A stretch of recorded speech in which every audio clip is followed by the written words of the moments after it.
자, 오늘 두 번째 설교하겠습니다. 오늘 김관훈 전사가 이화영 목사님에게 드리는 답변을, 이화영 목사님에게 답변을 드립니다. 3탄이고요. 그리고 제가 단 제목은 베드로가 깨부수는 한 번 구원 영원한 구원이다. 아마 제가 베드로 전서를 갖고 한 번 구원 영원한 구원이 아니다라는 것을 한번 설교했던 적이 있는 것 같습니다. 어렴풋이 제 기억이 있는데 도대체 그 설교가 어디 있는지를 찾을 수가 없더라고요. 들어보신 제가 못 찾기 때문에 여러분들도 제가 이 설교를 했는지 안 했는지 잘 모르실 겁니다. 그래서 제가 써놓은 답변과 그리고 베드로 전서를 근거로 오늘 한 번 구원 한 번 구원 영원한 구원이 아니다라는 것을 다시 한번 제가 변증하도록 하겠습니다. 특별히 여러분 PPT는요. 제가 주일 설교는 꼭 PPT를 준비하겠다고 말씀드렸는데 지금 PPT가 오후도 없지요. 왜냐면 제가 이전에 미리 글을 써놨기 때문에 설교 원고가 여러분이 보셨기 때문에 별도의 PPT를 만들지 않은 겁니다. 김조사 잊어버렸나봐 그렇게 생각 안 해주시면 감사하겠습니다. 알고 있었는데 일부러 안 만든 겁니다. 그리고 또 참고로 왜 이렇게 서두가 길어지는지 모르겠는데 참고로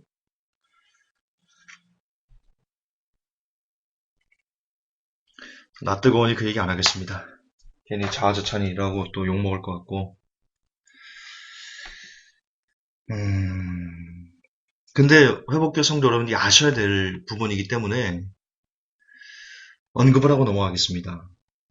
이게 참 저는 여러분 설교가 나가면 어떤 민감한 설교가 나가면 지금까지 좀 안 좋은 결과들이 제법 있었습니다. 그러니까 필요 이상의 욕설들을 제가 좀 많이 들어서 되도록이면 자화자찬이나 이런 걸 좀 안 하려고 애를 쓰는데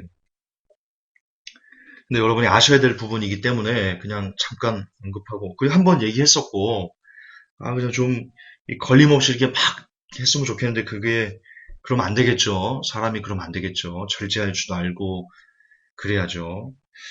김관훈이가 조금씩은 어른이 돼가는 건가? 아니면 조금씩 더 비겁해지는 건가? 저도 제 자신을 잘 모르겠는데 그래도 언급을 좀 하겠습니다. 회복교 성도 여러분들은요. 지금 역사적인 순간 한가운데 있다는 것을 기억하셔야 될 겁니다. 한번 말씀드렸듯이 우리는 지금 한국교회 신학의 역사를 새로 쓰고 있습니다. 누가 들으면 어떤 목사님들 들으면 기가 막히다고 이렇게 뒷목을 잡으실 건가요? 그럴지도 모르겠죠. 그렇게 폄하하고 그럴지도 모르겠지만 그러나 팩트가 그렇습니다. 여러분들은 지금 한국교회 신학의 새 역사를 써가는 것, 그 역사의 산 증인으로서 저와 함께 있는 겁니다. 회복교회가 그 일을 하고 있습니다. 왜냐면 여러분 대형교회 목사님들 그리고 신학교에서 누차 강조하지만 얼마나 많은 분들이 한 번 구원 영원한 구원이다. 구원의 확신을 가져야 된다. 라는 것을 정말 주의식 사고방식으로 가르치는지 모릅니다. 그 유명한 고인이 되신 오카는 목사님 물론 그분께서 아주 개혁적인 거 그리고 한국교회 성도로서 어떻게 삶을 살아야 되는지에 대해서 나름 뜨겁게 설파한 내용을 그 공로를 제가 인정하지 아니하는 게 아닙니다. 감히 저 같은 어리고 전도사가 그런 고인 되신 그분의 명예를 어떻게 하려는 것도 아니고 그렇지만 그분의 개혁적인 성향과 기타 여러 가지 그분이 한국교회에서 하셨던 여러 가지 일들을 인정하는 바이지만 그러나 그분이 한국교회에 남기신 폐학은 제자훈련을 통해서 누구도 빼앗지 못하는 나의 구원이라는 타이틀을 만들어서 한 번 구원 영원한 구원 영원한 그 구원의 확신 이것을 너무나 제자훈련을 통해서 전국 방방곳곳에 그 씨를 뿌려놨다. 그분의 역할이 구원의 확신, 오늘 한국교회가 구원의 확신을 갖고 한 번 구원 영원한 구원이라고 외치는데 참 큰 역할을 감당하셨다.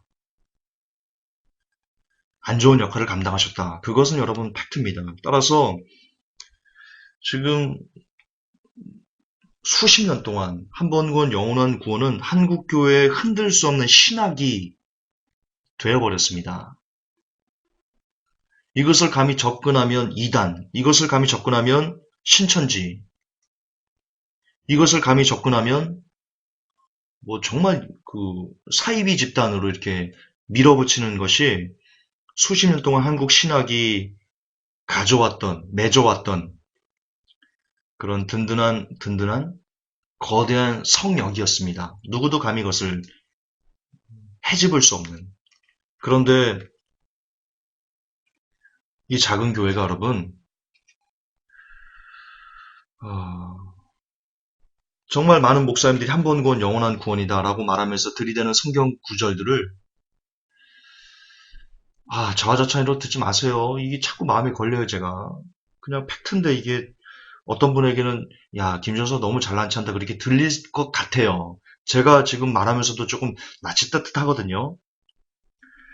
그런데 그럼에도 불구하고 팩트를 얘기하자면 그동안 정말 수십 명의 목사님들이 저에게 한 번 구원 영원한 구원을 지지한다라고 들이댔던 성경 구절들에 대해서 그분들이 반론을 다시 못할 수밖에 없게끔 그렇게 좀 디테일하게 합리적으로 논리적으로 그렇게 써서 그리고 설교하고 그 결과 한 번 구원 영원한 구원에 대한 그 진들이 조금씩 균열이 일어나고 있음을 저는 보고 있습니다. 물론 이 역할을 한 번 구원 영원한 구원이 아니다라는 것에 대해서 깨부시려고 했던 목사님들이 종종 있으시죠. 꼭 회복교회만 이런 일을 했다. 회복교회가 최초다. 이런 얘기를 하는 건 아닙니다. 그러나 그분들과 함께 손에 손을 잡고 회복교회 역시 그 역할을 한국 신학을 다시 써가는 성경적인 구원론으로 회복하는데 일익을 감당하고 있다라는 말씀을 여러분들에게 드리고 싶은 겁니다. 어떤 목사님이 이렇게 얘기합니다. 대형교회 목사님인데요. 로마서 강의에서 십자가의 복음을 거부하는 진짜 이유는 복음이 너무나 쉽기 때문입니다. 너무나 확실하고 인간이 할 일이라고는 전혀 없으며 모든 것을 하나님이 다 이루었다는 사실에 분노를 일으키는 것입니다. 그러나 그렇게 쉬운 십자가를 붙들고 나아가는 자들에게만 구원의 길이 열립니다. K 목사인데요. 이 K 목사는 이미 드러났으니까 사건으로 드러났으니까 제가 실명을 공개하겠습니다. 전병훈 목사입니다. 전병훈 목사가 로마서 강의에서 이렇게 얘기를 했습니다. 전병훈 목사가 한국교회에 끼친 영향력 지대하죠. 특히 청년들에게 끼친 영향력 지대하죠. 이 로마서, 전병훈 목사의 이 로마서 강의를 들은 사람들, 그리고 그것을 그대로 아멘하고 추종하는 사람들의 생각 속에는 뭐가 들까요? 복음이란 너무 쉬운 거야. 구원이란 너무 쉬운 거야. 너무 쉬워. 무슨 짓을 해도 절대로 구원을 잃어버리지 않기 때문에 이것처럼 천국 가는 게 쉬운 일이 없을 거야. 라는 사고방식을 그들이 주입받았겠죠. 한 대형교회 S 목사인데요. 그는 성경 강의에서 이렇게 얘기를 했습니다. 분명히 단언하는데 여러분은 무슨 짓을 해도 천국 가는 것을 취소받지 않습니다. 그렇게 성경 강의에서 버젓이 얘기를 하고 그 책이 뭐 베스트셀러까지는 아니겠지만 기독교 서적이 베스트셀러가 되는 것은 참 힘든 일이죠. 어쨌든 많이 팔리고 그 성도들에게 떠받들여지고 그렇습니다. 교수들도 그렇습니다. 교수들. 예전에 행위는 구원의 조건인가 라는 제목으로 구원론 세미나 논쟁이 있었는데요. 그때 B 교수가 이렇게 얘기를 했습니다. 로마 카톨릭 신자들이 구원의 확신을 가질 수 없는 근본 이유는 자기 행위를 의지하기 때문이다.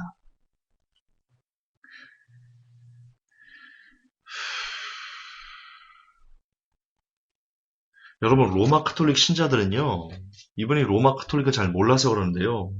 종부성사라고 있죠? 무슨 죄를 짓더라도 종부성사, 신부들이 가가지고 죽기 전에 세례 주는 거거든요.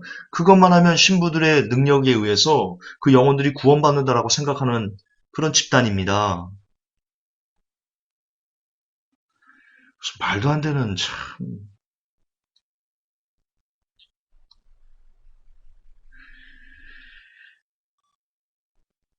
이 외에도 수많은 대형교회 목사님들, 수많은 신학자들, 이름만 들으면 그냥 막 뒤로 넘어갈 정도의 그 위대하다는 신학자들, 그들이 모두 한결같이 칼빈을 옹호하면서 한 번 건 영원한 구원을 지지하고 있습니다. 그게 아주 그냥 너무 단단합니다. 그것을 깨는 것이. 그도 반복하지만 우리가 그 일을 깨는 한국교회의 신학의 역사를 새로 써가는 그 장에 저와 여러분이 동참하고 있다라는 약간은 자부심이 아니고요. 이걸 뭐라고 프라이드라고 그것도 아니고요. 뭐라고 할까? 감사하다.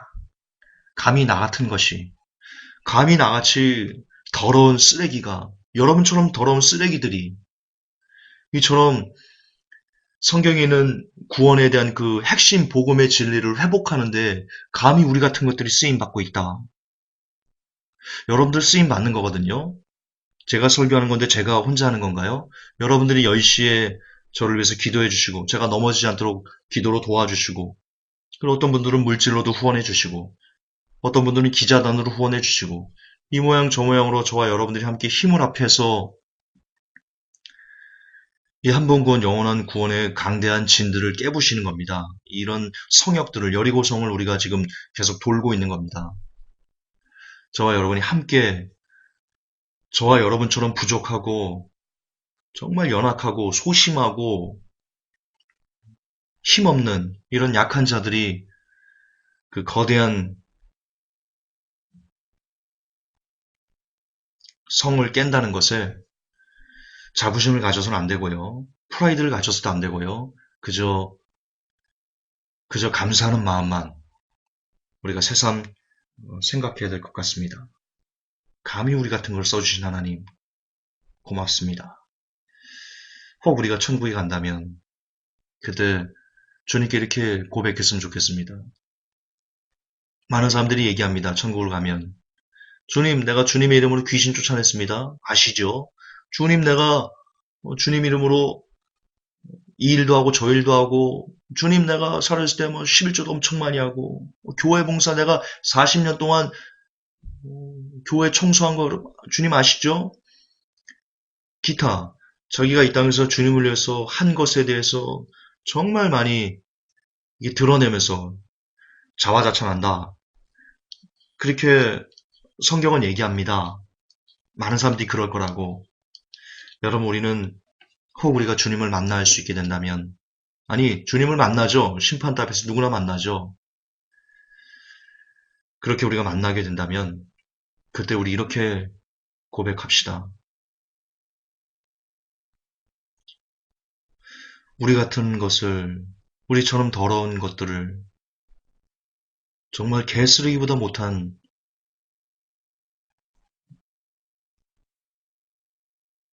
우리들을 그래도 기억해 주시고 사용해 주셔서 주님 감사합니다. 특히 몸둘 바를 모르겠습니다. 혹 우리가 주님께 드릴 말씀이 있다면 그 한마디 드렸으면 좋겠습니다.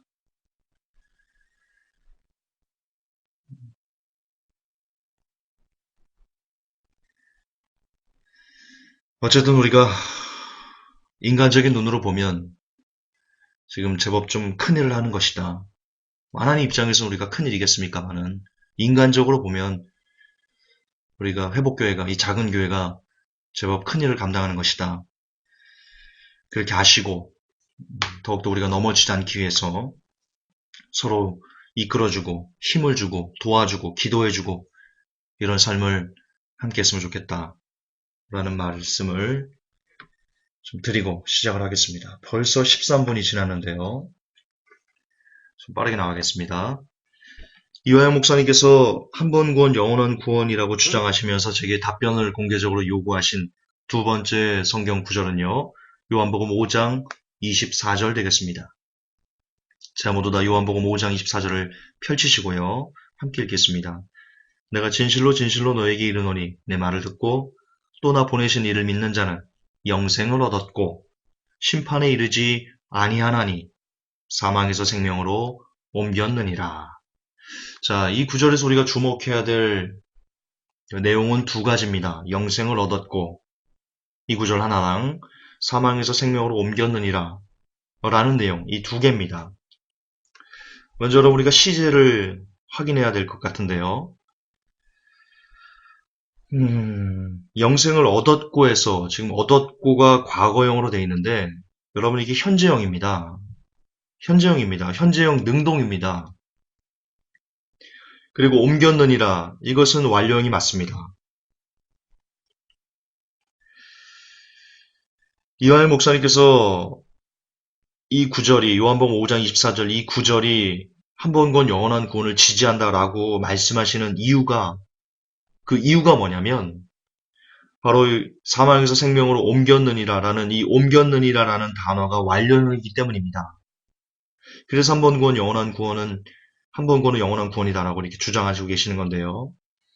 이 내용을 여러분 아시겠지만 저분도 오카는 목사님도 순복음교회 가셔가지고 이 구절로 구원의 확신을 설교하셨죠.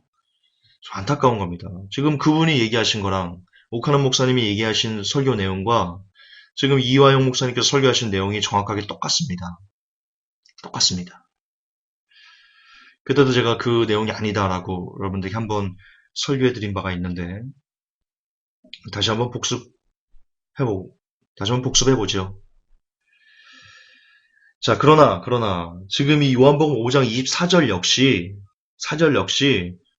제가 오전에 설교했던 요한일서 5장 12절 13절에서 설교해드렸던 내용과 똑같습니다. 다르지 않습니다. 구원은요, 성경은 다르게 얘기하지 않습니다. 언제나 그 구원의 방법이 똑같습니다. 하나님은 어제나 오늘이나 동일하시기 때문인데요. 우선 여러분 24절 전체를 원문으로 뜻과 그 시제를 한번 살펴봅시다. 내가 진실로 너에게 이르노니 내 말을 듣고, 여기서 듣고가 아쿠오입니다. 현재 능동입니다. 지금 듣고 있는 겁니다. 현재적으로 예수님의 말씀을 듣고 있는 겁니다. 그리고 나 보내실 이를 믿는 자, 여기서 믿는이 피스튜어입니다. 아시죠? 현재형 능동입니다. 역시 영생을 얻었고 해서 얻었고가 에코, 현재형 능동입니다. 이처럼 예수님을 믿는, 예수님의 말씀을 듣는 이런 모든 행동들이 현재형으로 나온 이후에 그런 자들만 사망에서 생명으로 옮겨진다는 메타바이노, 완료형이 결론적으로 서술되어지는 겁니다. 따라서 여러분 변수가 바뀌면 A는 B다.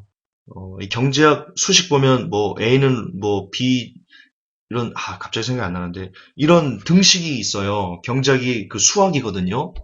그런데 이 뭐 베타 값이 바뀌기 위해서는 뭐 알파 값이 바뀌어야 된다. 이런 복잡한 수식이 있는데 그처럼 A는 B입니다. 지금 이 사망의 생명으로 옮겼느니라라는 것은 결론이라고요. B예요, B. 그런데 이 B는 어디에 그 영향을 받냐면 바로 A라는 조건의 영향을 받는 겁니다. A는 B가 되는 겁니다. 근데 A는 변수입니다. 가변입니다. 바뀝니다. A가 만약 지금 여기서 요한복음 요한이 써놓은 것처럼 요한이 요한일서도 썼죠. 똑같은 지금 내용으로 쓰는 겁니다. 요한이 A라는 이 조건 중에 현재적으로 예수님의 말씀을 듣고 예수님을 믿고 그리고 그런 사람들은 B라는 등식 사망의 생명으로 옮겼다 라는 메타바이노가 쓰여진다는 겁니다. 그런데 만약 이 A라는 것이 지금 현재 예수님의 말씀을 듣지 않고 있고 예수님을 보내신 자를 예수님을 믿지 않고 있으면 예수님의 말씀을 듣고 있지도 않고 예수님의 말씀을 믿지도 않고 있으면 예수님을 믿지도 않고 있으면 B가 A 마이너스 혹은 A 플러스가 되기 때문에 지금 A는 B라니까요. 등식이 A여야지만 B가 나옵니다. 그런데 A 플러스가 되든가 A 마이너스가 되든가 A 루트 2가 되든가 그러면 B라는 그 등가 B라는 그 결론이 도출이 안 되는 겁니다. 어려운 개념 아닙니다, 여러분. 반드시 A여야 B가 되는 겁니다. 지금 이 완료형을 썼다는 것은 사망 후 생명으로 옮겼느니라라는 완료형을 썼다는 것은 그런 뜻입니다. 다시 말해서, 조금 더 쉽게 말해서 옮겼느니라라는 단어 메타바이노는 그 위에 나열된 내용들, 예수님의 말씀을 현재적으로 계속 듣고 있고 그분을 나의 자유의지로 능동적으로 믿고 그런 영생을 가진 상태라는 조건이 형성되지 않으면 아무짝에도 쓸모없는 죽은 단어에 지나지 않게 되는 겁니다. 이게 하나님의 구원의 방법입니다. 법칙입니다. 이것을 벗어나는 구원은 없습니다. 만약 예수를 믿지도 않고, 더 나갈 필요가 없습니다. 시간도 없고 지금. 제법 쉽게 설명하는데 이것을 이해하지 못하면 아니 됩니다. 따라서 이 메타바이노 사망에서 생명으로 옮겼느니라 라는 단어 하나 때문에 한 번 구원 영원한 구원을 지지한다 라고 말하는 것은 이화영 목사님께서 너무나 잘못 보신 목사님의 큰 패착이요. 그걸 갖고 한 번 구원 영원한 구원이라고 우기시는 것은 안타까운 몸부림에 지나지 않는다 라고 말씀드리고 싶습니다. 계속해서 조금 더 이화영 목사님의 말씀을 빌려서 제가 설명을 해보겠습니다.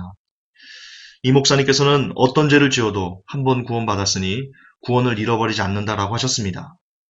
지금 보신 것처럼 이게 과거형이기 때문에 그리고 완료형이기 때문에 그렇답니다. 심지어 그분은 제가 여러 차례 설교했지만 고린도전서를 인용하시면서 생마도 절대로 구원을 잃어버리지 않는다라고까지 말씀하셨습니다. 그리고 들이댄 구절이 한 번 구원 영원한 구원을 지지한다라고 들이댄 구절이 요한복음 5장 24절인 겁니다. 자, 그렇다면 역으로 제가 글에도 써놨지만 역으로 목사님께서 말씀하신 그 내용을 대입해서 그분의 논리에 대입해서 다시 한번 목사님에게 질의를 하겠습니다. 어떤 사람이 거짓말을 즐깁니다. 생마입니다. 생마. 그가 예수님의 말씀을 듣는 겁니까? 지금 듣는 겁니까? 그가 현재 듣고 있는 겁니까? 도박에 빠져가지고요. 패가 망신했습니다. 집안 모든 거 물건 다 팔아 제끼고요. 중국에는 그런 일도 있었죠. 도박에 빚져가지고 딸까지 팔아 제끼는 그 아버지 있었죠. 그런 사람이 있다고 칩시다. 그렇게 즐겁게 하는 사람 지금 예수님 믿는 겁니까? 그래, 그가 지금 현재 도박에 빠져 있고 뭐 거짓말 밥 먹듯이 하고 쌈질 밥 먹듯이 하고 온갖 남자판 일을 다 하는 그 사람이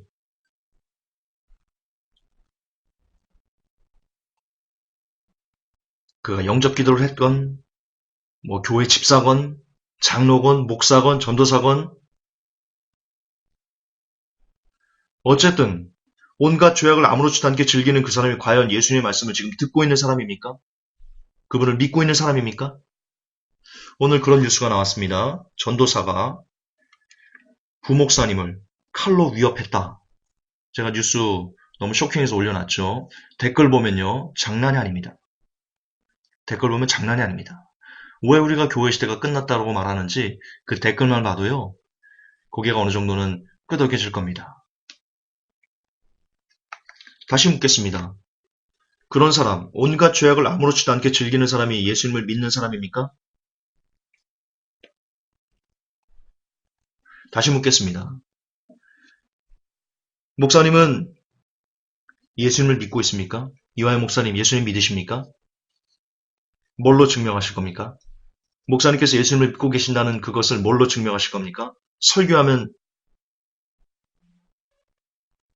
목회하면 예수님 믿는 겁니까? 여러분 목회가 예수님 믿는 겁니까? 그게 증명되는 겁니까? 설교하면 예수님 믿는 겁니까? 증명되는 겁니까? 영접기도 증명되는 겁니까? 기도할 때 눈물 좀 나던가요? 증명되는 겁니까? 찬양할 때 콧물 좀 나던가요? 증명되는 겁니까? 교회 봉사 좀 했습니까? 그게 증명되는 겁니까? 11조와 주일 성수했나요? 그러면 예수님 믿는 건가요? 그걸로 증명할 수 있나요? 증명 안 됩니다. 증명할 수 없습니다. 뭐냐면 여러분 주위에도 있을 텐데요. 제 주위에도 예수님이 허구다, 실존인지 허구인지 잘 모르겠다 라고 말하는 20년차 집사가 있습니다.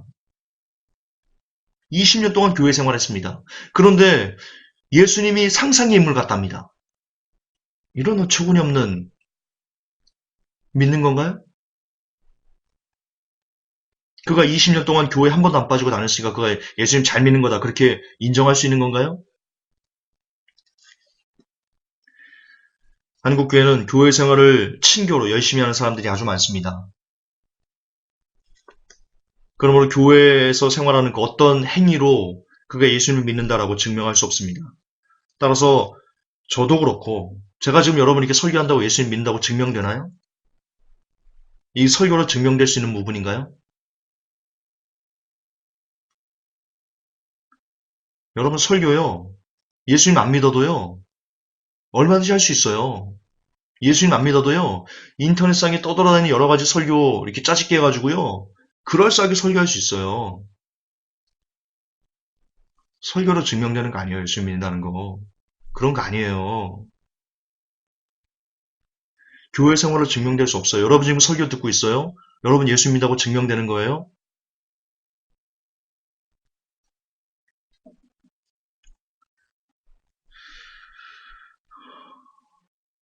이에 대해서는 우리 이하영 목사님 뿐만 아니고 여러분도 한번 답 좀 해보세요. 여러분은 여러분이 예수를 믿는다고 어떻게 증명할 거예요? 뭘로 증명할 거예요? 하나님이 여러분에게 증명을 요구할 텐데 우리 그분께 뭐라고 증명해 드릴 거예요? 답은 그래도 써놨지만 삶밖에 없지 않아요? 우리가 예수를 믿는지 아니 믿는지 그것을 증명해주는 유일한 기준은 우리의 삶이지 않아요? 제 말이 맞잖아요. 제 말이 맞아서 제 말에 권위가 있어서 맞는 게 아니고 그게 성경적으로 옳아서 맞는 거잖아요. 삶 외에 진짜 우리가 예수님 믿는다는 것을 증명해낼 수 있는 기준이 어디 있어요? 그것 외에. 그래서 예수님께서 열매로 나무를 판단하라고 하신 거 아닌가요?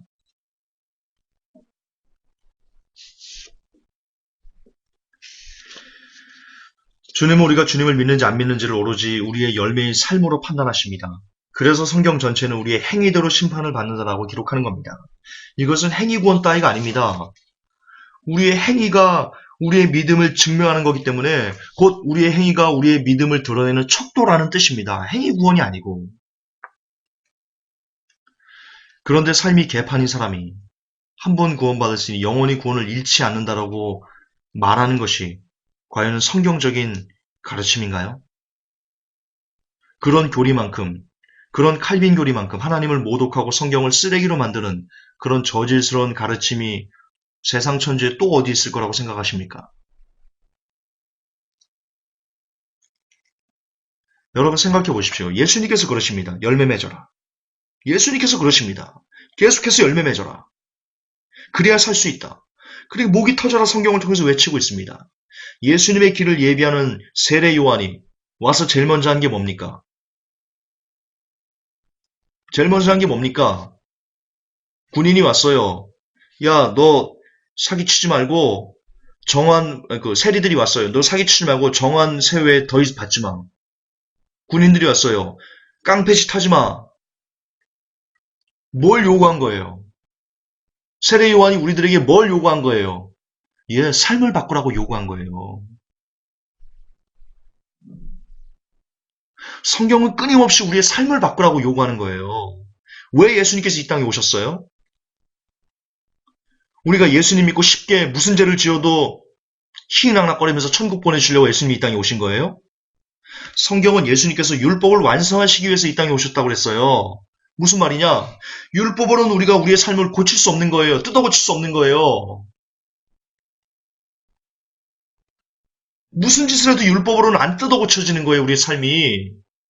그게 안타까우신 거예요. 우리의 삶이 뜯어고치지 않으면 우리가 구원을 못 받거든요. 그래서 예수님께서 이 땅에 오셔서 율법을 완성하신 거예요. 예수님의 힘으로, 예수님께서 올라가시면서 우리에게 주신 그 성령의 능력으로 그 성령님을 의지해서 우리의 삶을 뜯어고쳐서 구원받으라고 예수님께서 이 땅에 오신 거잖아요. 그래서 예수님께서 이 땅에 오신 이유를 율법의 완성이라고 하신 거잖아요. 즉 예수님께서 오시고 성령을 우리에게 주신 것은 예전처럼 더러운 그런 쓰레기 같은 삶을 잘라내고 버리고 이제 돌이켜서 새 사람 되라고, 새 사람을 입으라고. 내가 거룩하니 너희도 거룩하라고 그랬잖아요. 율법으로는 우리가 거룩해질 수 없는 거예요. 무슨 짓을 해도 인간이 율법으로는 거룩해지지 못하는 거예요. 오직 무엇으로만 할 수 있어요? 점도 없고 흠도 없는 어린 양, 그 보배로운 피만 우리가 거룩해질 수 있는 거예요. 그렇기 때문에 우리를 그렇게 거룩한 사람으로 만드시기 위해서, 빚어가시기 위해서 우리 힘으로 안 되니까 주님이 오셔서 대신 피 흘리시면서 우리가 그렇게 할 수 있는 힘을 주신 거예요.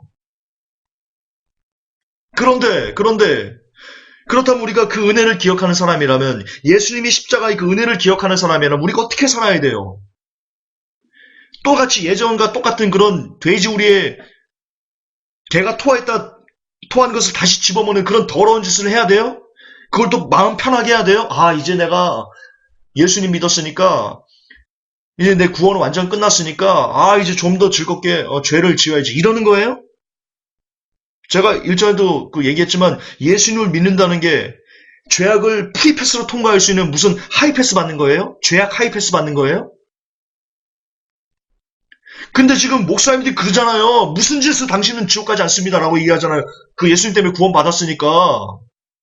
심지어 생마가 돼도 구원받는 데잖아요. 베리칩 받아도 짐승의 표를 받아도 구원받는 데잖아요. 왜? 예수님 믿었으니까. 막 지 마음대로 죄악을 희낙낙 니나노 해도 예수님 우리에게 그렇게 해주려고 오신 거예요, 이 땅에? 우리가 그런 쓰레기 같은 삶을 다시 즐겁게 살게 하시려고 십자가 지신 거예요? 그렇게 쓸데없는 짓 하신 거예요, 예수님께서? 어떤 분들은 그럽니다. 칼빈주의자들이 그래요. 김조은사, 저한테 그래, 직접 그런 거예요. 김조은사, 너는 지금 예수님 십자가를 헛되게 하고 있어. 욕되게 하고 있어. 너는 지금 예수님 십자가를 욕되게 하고 있어. 왜? 제가 지금 이렇게 얘기한다는 거예요. 예수님께서 다 해주셨는데, 다 그분께서 그분의 능력으로, 그분의 전적인 은혜로 지금 다 구원해 주셨는데, 또 삶을 이렇게 살아야 된다고 말하는 율법주의자니까 너는 지금 예수님 십자가를 헛되게 하는 거랍니다. 여러분 생각해 보세요. 뭐가 예수님 십자가를 헛되게 하는 거예요? 이제 내가 예수를 믿었으니까 예전에는 예전에 즐기던 더러운 죄악들을 이제는 좀 더 마음 편하게, 무슨 죄를 짓든 구원 끝나는데 구원 완성되는데 그렇게 편하게 짓는 게 예수님 십자가를 찬양하는 거예요? 이런 나라도, 이렇게 죄악을 즐기는 나도 예수님 전적인 은혜로 구원해 주셔서 감사합니다 라고 말하는 게 예수님의 십자가에 찬양 올려드리는 거예요? 여러분 그렇게 생각하세요? 어디까지 여러분이 썩고 망가져야 인간 이하의 삶을, 인간 이하가 돼야 그렇게 생각할 수 있는 거죠?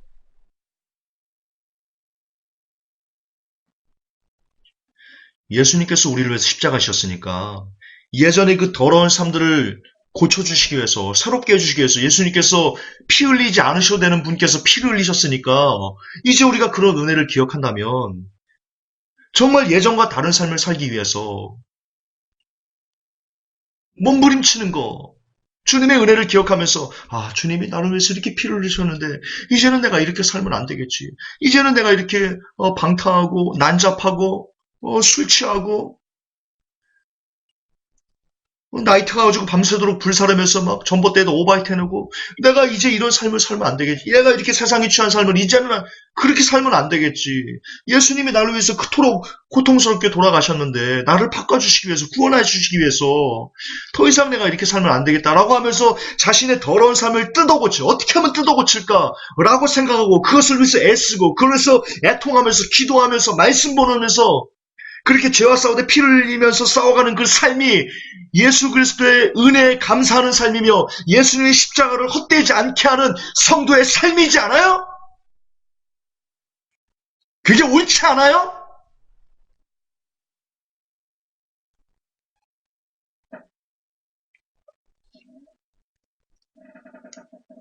그게 옳은 삶인 거예요. 크리스찬은 그렇게 살아야 되는 거예요. 그게 예수님의 십자가의 은혜를 헛되지 않게 우리가 기억하는 거예요. 우리를 그렇게 살게 해주시기 위해서 예수님께서 이 땅에 오신 거라고요. 여러분 편하게 죄 즐기면서 천국 보내려고 그런 목적으로 오신 거 아니에요. 왜 이렇게 복음이 썩었어요? 도대체 누가 이렇게 만들어 놓은 거예요?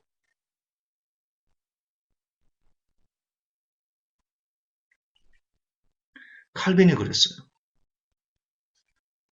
예전 같으면 그랬을 건데, 그 시험 듣나신 분이 있어가지고 제가 자꾸 이렇게, 저도 이렇게 변하려고 하는 겁니다. 저도 몸부림치잖아요.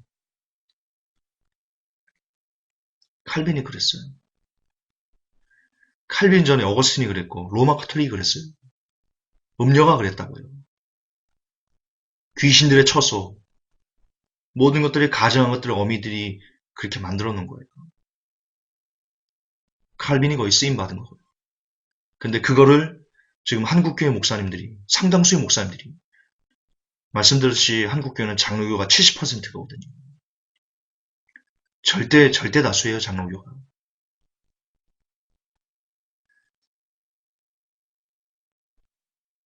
이게 얼마나 아픈 건데요. 얼마나 아픈 건데요.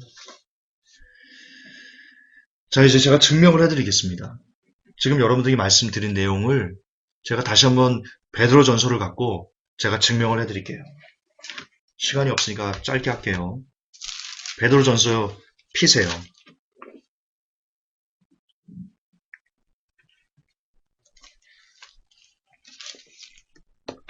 창조형제 이사야 뒤에서 뒤적거리면 안 돼요. 베드로 전서는 거의 신약 끝부분에 있어요. 할렐루야. 네, 우리 창조형제가 안 그래요. 우리 창조형제 성경 얼마나 많이 보는데. 우리 이제 회복교회 오프라인 또 시작하면 또 시작할 겁니다. 조 딱 짜가지고, 그거 매일 이렇게 실시간으로 매일 받을 겁니다. 성경 10장 읽고 기도 1시간 한 거, 그거 다 체크해가지고, 서로 이렇게 독려할 수 있도록 이렇게 해줄 겁니다. 해보세요, 여러분. 그렇게 체크하는 것과 안 하는 것과 억지로라도 이렇게 하는 게 훨씬 더 여러분 성경 보고 기도하는 그 습관을 들이는데 아주 큰 도움이 돼요. 도움 효과 많이 봤을 겁니다. 어쨌든 마지막 시도 우리가 기도 말씀에 전력 푸어야 되니까 그런 시스템은 좋은 것 같습니다. 자, 베드로전서 1장.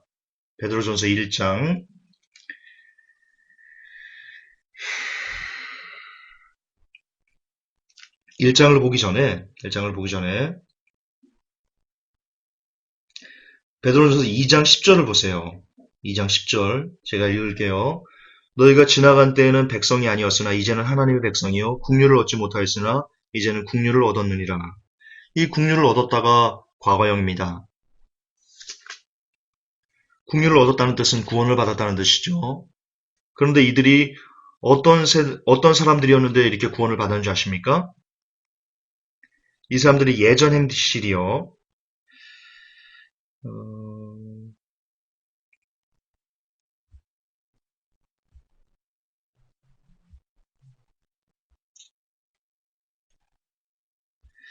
1장 4절이요. 베드로전서 1장 4절. 너희는 순종한 자녀로서 전에 알지 못하던 때의 이전 정욕들에 따라 너희 자신을 꾸미지 말고. 이 사람들이요.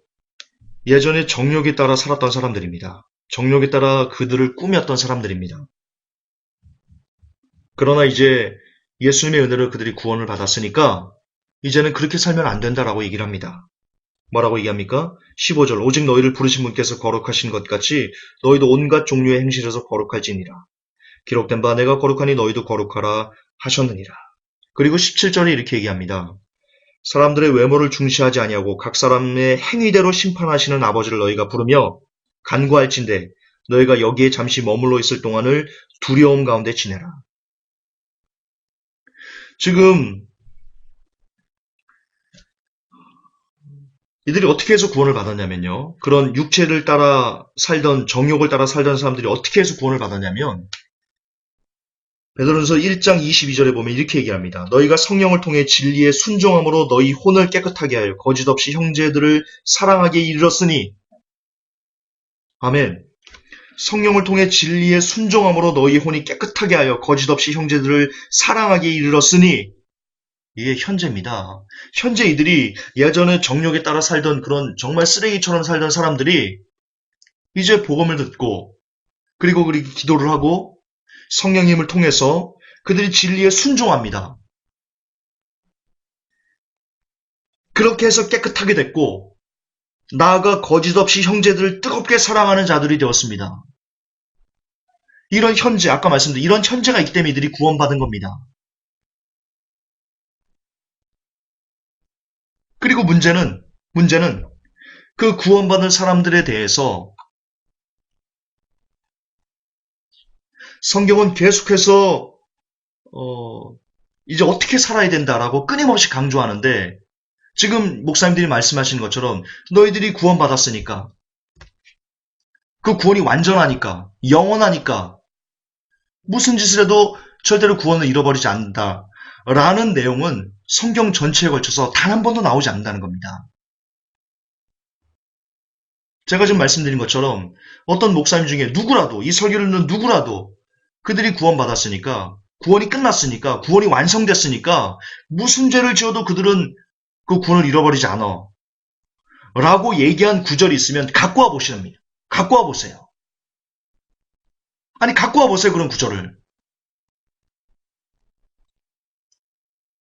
성경은요. 그들이 그렇게 더러운 가운데 지내고 그러나 그들이 복음을 듣고 성령님과 함께 성령님을 통해서 그들이 깨끗해지고 그럴지라도 그들이 받은 구원을 잃어버리게 된다라고 성경은 얘기합니다. 베드로 전후서는 얘기합니다. 베드로 사도는. 그렇기 때문에 지금 베드로 사도가 얘기합니다. 베드로서 1장 17절에 사람들의 외모를 중시하지 아니하고 각 사람의 행위대로 심판하시는 아버지를 너희가 부르며 간구할진대 너희가 여기에 잠시 머물러 있을 동안 두려움 가운데 지내라. 두려움 가운데 지내라. 여기서 두려움이 퍼붓습니다. 경악, 공포, 놀람.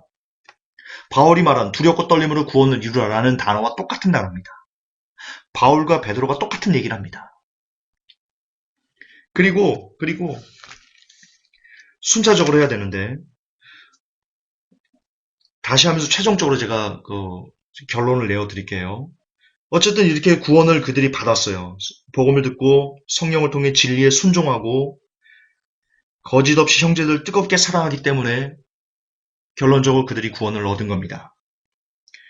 그러나 구원을 얻었다고 아까 말씀드린 거는 서술형입니다. 구원이 완성된 건 아닙니다. 구원을 얻었다고 구원이 완성된 건 아닙니다.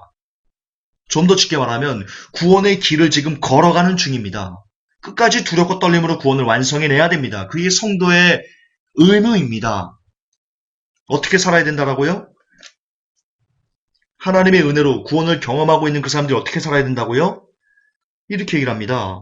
베드로전서 2장 1절 3절에 그러므로 모든 악의와 모든 교활함과 위선과 시기와 모든 비방하는 말을 버리고 3절에 너희가 주께서 의로우신 것을 맛보았으면 그리하라. 예, 주님으로부터 은혜를 받았으면 악의를 버리랍니다. 교활함 버리랍니다. 위선 버리랍니다. 모든 비방하는 말을 버리랍니다. 그렇게 살아야 된답니다. 죄 짓지 말랍니다. 성경 얘기하지 않습니까?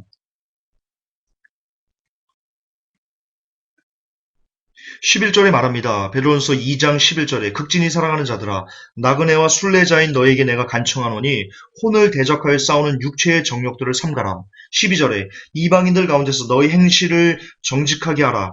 이것은 그들이 너희더러 악을 행하는 자라고 비방하다가도 자기들이 바라볼 너희의 선한 행위들로 인해 돌아보시는 그날에 하나님께 영광을 돌리게 하려 함이라. 지금 우리의 행실을 정직하게 하랍니다. 그래서 우리의 정직한 행실을 통해서 이방인들이 우리의 모습을, 크리스찬의 모습을 통해서 하나님께 영광을 올려드리게 하라. 그렇게 얘기를 합니다. 그런 삶을, 깨끗한 삶을, 정직한 삶을 살아야만 한다라고 강조합니다. 자, 이게 왜 중요한지 뒤에 가서 여러분 결론을 보시면 압니다. 베드로전서 3장을 보세요. 3장 8절, 9절, 10절. 끝으로 너희는 다 한마음이 되어 서로를 동정하며 형제로서 사랑하고 불쌍히 여기며 예의 바르게 행하라. 9절, 악을 악으로, 욕설을 욕설로 갚지 말고 오히려 그와 반대로 축복하라. 10절, 생명을 사랑하고 좋은 날들 보기를 원하는 자들은 자기 혀를 지켜 악에서 떠나게 하고 자기 입술을 지켜 교활한 것을 말하지 말게 하며 11절, 악을 피하고 선을 행하며 화평을 구하고 그것을 따르라. 지금 예수님을 믿는 사람들이 어떻게 살아야 되는지 베드로 사도가 계속해서 얘기합니다. 깨끗하게 살아야 된다. 정직하게 살아야 된다. 선한 행위를 가져야 된다. 라고 얘기를 합니다. 이렇게 말하는 게 행위 구원입니까? 지금 성경에서 그렇게 살라고 말하는 거잖아요. 베드로 사도가 말한 걸 제가 지금 대신 읊어드리는 거잖아요. 근데 어찌하여 이렇게 살라고 말하는, 성경이 이렇게 살라고 말하는데 어찌하여 이렇게 살라고 말하는 설교자를 향해서 행위 구원자라고 말할 수 있죠? 여러분은 뭐가 C인 거죠 도대체 지금? 성경이 그렇게 하라면 해야 되는 거 아니에요? 왜? 성경이 가치 판단의 기준이니까. 베드로전서 3장 16절 선한 양심을 가져라. 이것은 그들이 너희를 가리켜 악을 행하는 자라고 비방하다가도 그리스도 안에 있는 너희의 선한 행실을 거짓으로 비난하는 자들이 부끄러움을 당하게 하려 함이라. 이렇게 설랍니다. 베드로전서 4장을 보세요.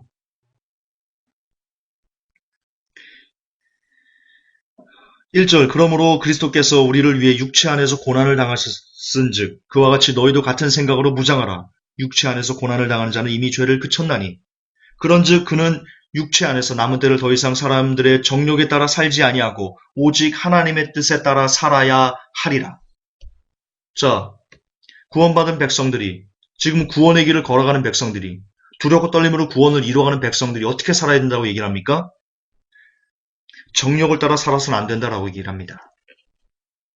여러분 생마가 누굽니까? 자신의 정욕을 따라 사는 사람이지 않습니까? 그가 지금 구원받는 사람입니까? 구원의 길을 걸어가는 사람입니까?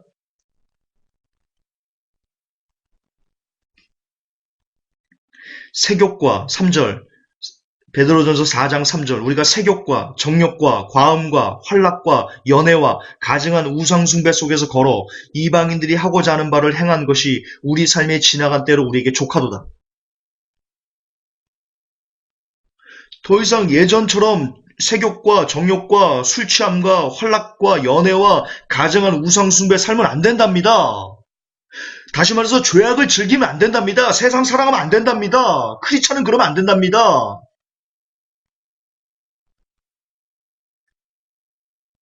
왜냐면 이렇게 살면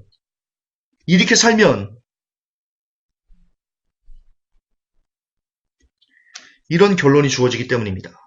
17절 베드로전서 4장 17절 하나님의 집에서 반드시 심판을 시작할 때가 일어나니 만일 그것이 우리에게서 먼저 시작되면 하나님의 복음을 순종하지 아니하는 자들의 마지막은 어떠하겠느냐. 또 의로운 자가 겨우 구원을 받으면 경건치 아니한 자와 죄인은 어디에 모습을 나타내겠느냐.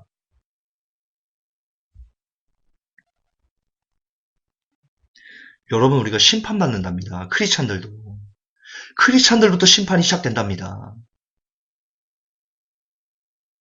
그래서 베드로전서 1장에서 얘기합니다. 각자의 행위에 따라 여기서 행위는 율법이 아닙니다. 너무 강조하지만 율법은 뭐예요? 주일날 몇 걸음 이상 걸으면 안 되고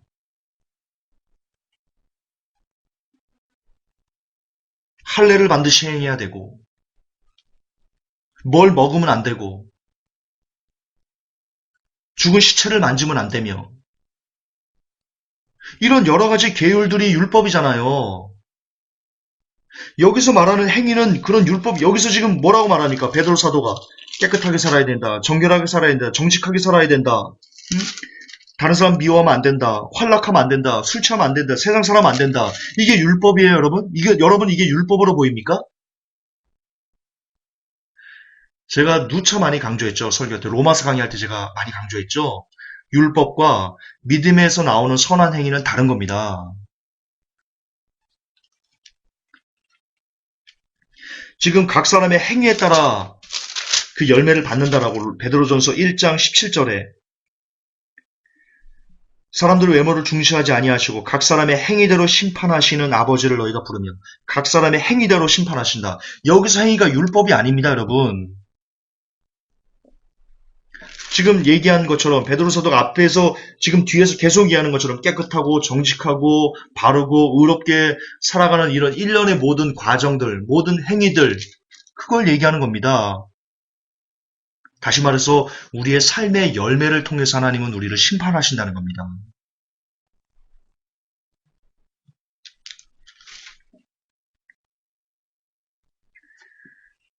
베드로 사도는 얘기합니다. 4장 18절에서 의로운 자가 겨우 구원을 얻으면 경건치 아니하는 자와 죄인은 어디에서 모습을 나타내겠느냐.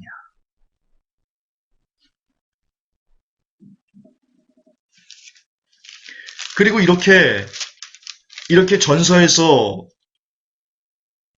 구원받은 사람들, 지금 구원의 길을 걸어가는 사람들이 어떻게 살아야 되는지에서 쭉 그 삶을 얘기하고 그 후 결론을 내립니다. 만약 이렇게 살지 않으면, 만약 이렇게 너희가 믿음에 부합된 그런 삶을 살아내지 못하면 베드로후서 2장에서 이렇게 얘기합니다. 베드로후서 2장에서 이게 결론인데요. 베드로의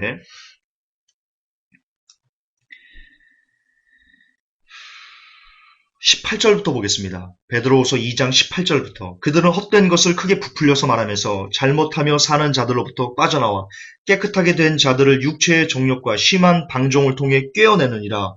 그들이 저들에게 자유를 약속하나 자신들은 부패의 종이 되었으니 사람이 누구에게 정복되면 바로 그 사람에게 속박되느니라. 만일 그들이 주 구원자 예수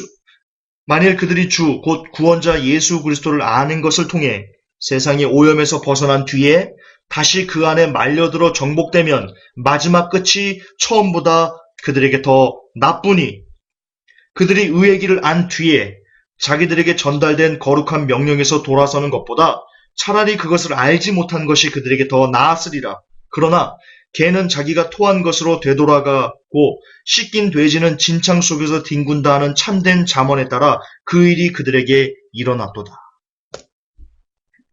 제가 많이 강조했던 내용입니다. 성경은 책입니다. 편지입니다. 흐름이 있습니다. 책은 흐름이 있습니다. 어떤 저자가 어떤 결론을 내기까지, 베드로 사도가 결론을 내리기까지 그 과정들이, 일련의 과정들이 있습니다. 여러분도 책을 읽거나 그러면 서론, 본론, 결론이 이렇게 나오지 않습니까? 이걸 3대지라고 하는데, 혹은 기승전결이 있지 않습니까? 책은 그렇습니다. 편지는 그렇습니다. 그런 구조를 갖고 있습니다. 지금 이건 결론입니다. 그들이 예수님을 알고 세상의 오염에서 벗어난 뒤에 다시 그 안에 말려들어 정복되면 마지막 끝이 처음보다 그들에게 더 나쁘다. 그들은 차라리 예수님을 모르는 게 낫다. 라고 말하는 것은 결론입니다. 이 결론이 나기까지의 과정이 어떻습니까? 한 사람이 있었습니다. 우리 창주 형제를 예로 들을게요. 우리 창주 형제라는 사람이 있었습니다. 이 창주 형제가 예수님을 알기 이전에는 방탕했습니다. 술 취했고 나쁜 그런 삶을 아무렇지도 않게 살아갔습니다. 그러나 이 사람이 예수 그리스도를 믿었습니다. 믿고는 자신의 그 잘못된 삶들을 잘라냈습니다. 성령을 통해서 육을 주경하는 그런 깨끗한 삶을 그가 실제로 지금 현재 예수를 믿고 있다는 그 증거들이 있어서 그에게 성령님이 주어지고 그 성령님을 통해서 그가 깨끗게 되었습니다. 은혜를 받았습니다. 그리고 이제 성경을 통해서 그 은혜를 입은 자가, 구원을 받은 자가 어떻게 살아가야 되는지에 대한 그 삶의 여정들을 쭉 살아갑니다. 그런데 살아가다가 우리가 육신이 있고 육체가 있고 사탄이 끊임없이 우리를 공격하기 때문에 우리가 욕심이 너무나 많이 가득 차서, 창조형제가 너무나 그 욕심이 많이 가득 차서 세상에 취해서 성령님께서 한탄하시는 그런 일들을 창조형제가 계속합니다.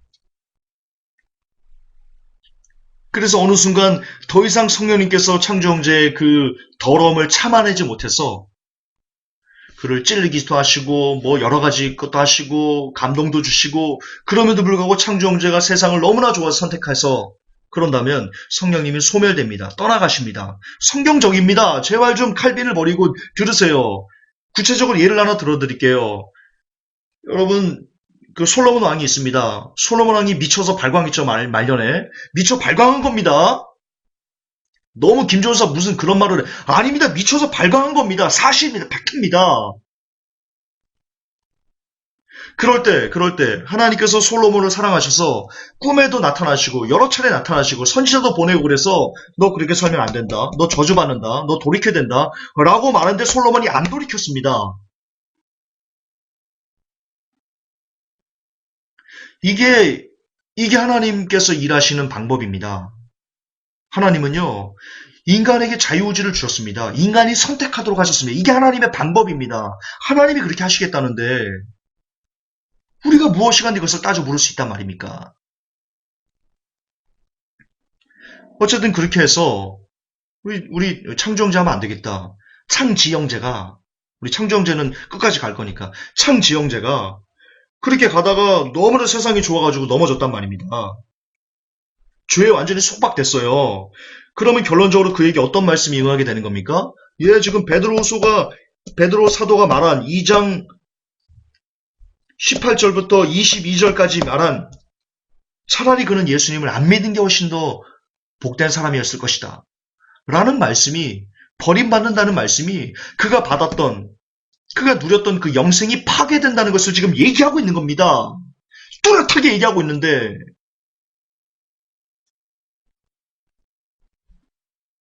아니 성경이 시퍼렇게 지금 얘기하고 있는데 왜 그러시는 거예요? 왜?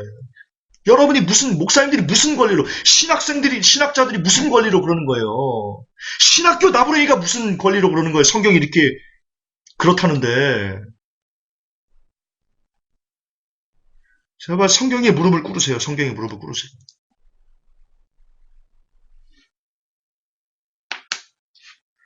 그러므로 베드로 사도는 지금 한 번 구원 영원한 구원을 깨부시고 있는 거예요. 베드로는 베드로 전후서를 통해서 구원받은 성도들이 이 구원의 길을 걸어가는 성도들이 어떻게 살아야만 하는지에 대해서 정말 끊임없이 얘기하고 있잖아요. 그렇게 살아야 될 거 아니에요.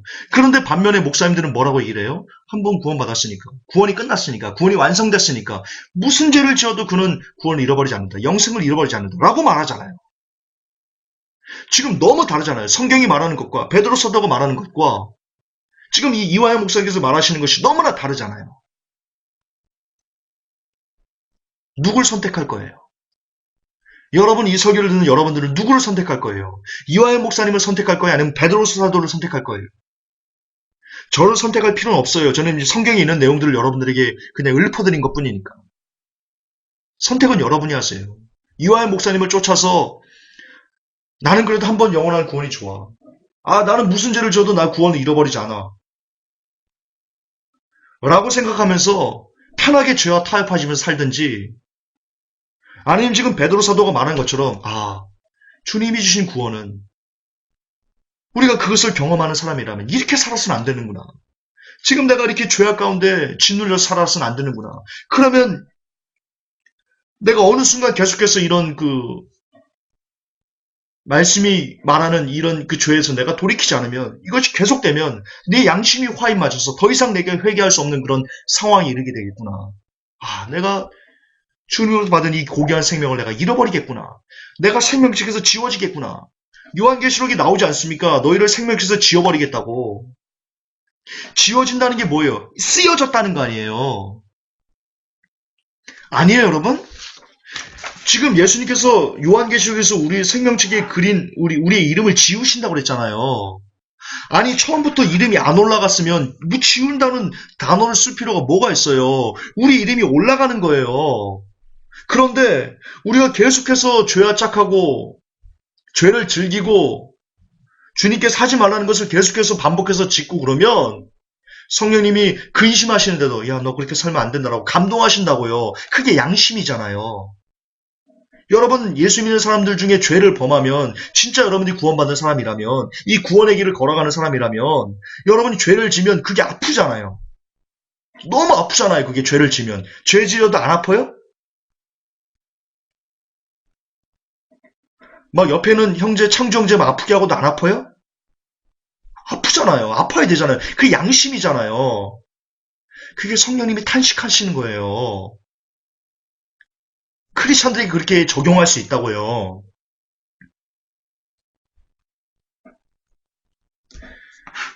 그런데 그런 죄악들을 한 번, 두 번, 세 번 계속 반복하면서 성경도 안 보고 말씀도 안 보고 기도도 안 하고 이렇게 하나님께서 점점 멀어지면 그의 양심이 굳어져요. 그래서 어느 순간 죄를 지어도 죄가 아무렇지도 않게 여겨지게 돼요. 그게 회개할 수 없는 상태에 이르는 거예요.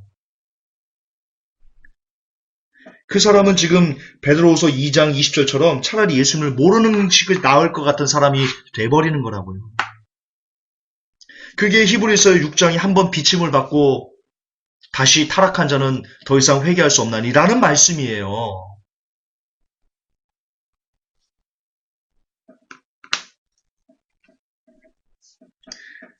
그런데 이런 사람이 될 수 있는 가능성이 아주 높은 사람은 바로 한 번 구원, 영원한 구원. 나는 무슨 짓으로 내 구원을 잃어버리지 않아. 나는 편안해, 완전해. 나에게는 구원의 확신이 있어라고 정말 이를 악물고 그것을 의지하는 사람은 그렇게 돼요. 양심에 화인 맞은 사람이 될 가능성이 아주 높다고요. 대단히 높다고요. 말씀의 결론을 내리겠습니다. 성경은 구원의 완성을 얘기하지 않아요. 성경은 구원의 완성을 얘기하지 않아요. 물론 과거형이 없다 그런 말을 하는 게 아니에요. 과거형 있어요. 그러나 그 과거형이 구원의 완성을 보장하는 과거형이 아니에요. 그냥 서술형이에요. 서술형. 오늘 베드로 사도는 베드로 전서를 통해서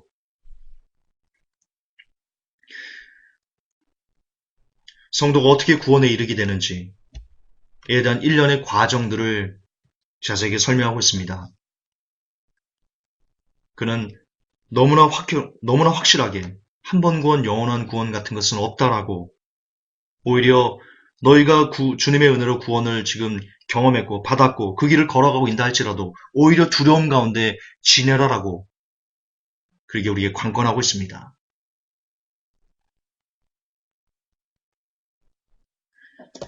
저는 두 가지 사실을 여러분들에게 동시에 제시를 해드렸습니다. 하나는 이화영 목사님께서 얘기하신 한 번 구원은 영원한 구원이다. 무슨 죄를 지어도 구원을 잃어버리지 않는다. 라고 말하는 것과 베드로 사도가 얘기하는 아니다. 구원받은 백성도 얼마든지 그는 구원에서 이탈되어서 차라리 예수님을 모르는 것이 더 나을 정도의 그런 안타까운 불쌍한 사람이 될 수 있다. 라고 뚜렷이 말한다는 것을 이 두 가지 사실을 동시에 여러분들에게 제시를 해드렸습니다. 저의 몫은 여기까지입니다. 제가 여러분들을 억지로 믿게 해드릴 수 없습니다. 하나님께서 여러분에게 주신 자유의지로 여러분 스스로 무엇이 옳고 그른지 시시비비를 판단하셔서 이화영 목사님을 선택하시든 베드로 사도를 선택하시든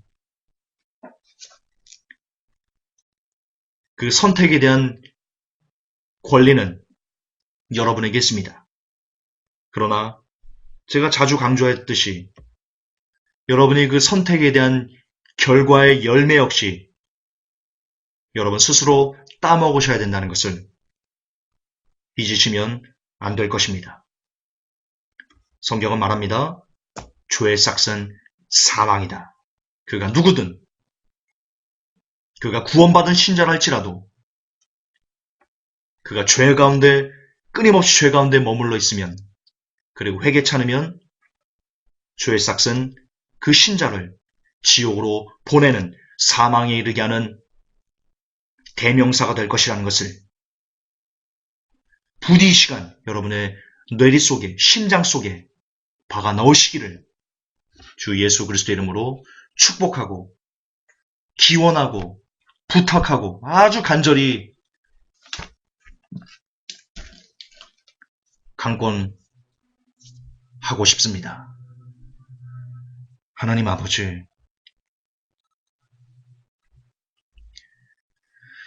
우리가 너무나 오랫동안 수십 년 동안 한 번 구원받은 사람은 절대로 그 신자는 구원을 잃어버리지 않는다라는 칼빈 교리에 물들어서 지금 제가 저분들에게 지금 성도들에게 성경을 보여주면서 베드로 사도가 얘기한 것을 보여주면서 구원받은 신자라도 그가 구원을 잃어버린다라는 것을 이야기하는 것을 성경이 분명히 나와 있음에도 불구하고 많은 사람들이 헷갈려할 수도 있습니다. 어색해할 수 있습니다. 하지만 인간들이 어색해하든 말든 하나님의 말씀은 하나님의 말씀입니다. 누가 그것을 변개할 수 없고 누가 그것을 옳지 않다 말할 수 없습니다. 부디 이 설교를 듣는 성도들, 그들이 제발 어떤 목사님이나 신학자나 어떤 교리에 그들이 착념하지 말게 하시고 직접 성경을 통해서 한 번 구원 영원한 구원이 아니다라는 그 진리를 가슴 깊이 새겨 넣을 수 있는 그런 복된 영혼들이 되게 하여 주시옵소서. 주 예수 그리스도 이름 받들어 감사하며 기도하옵나이다. 아멘. 주님 감사합니다.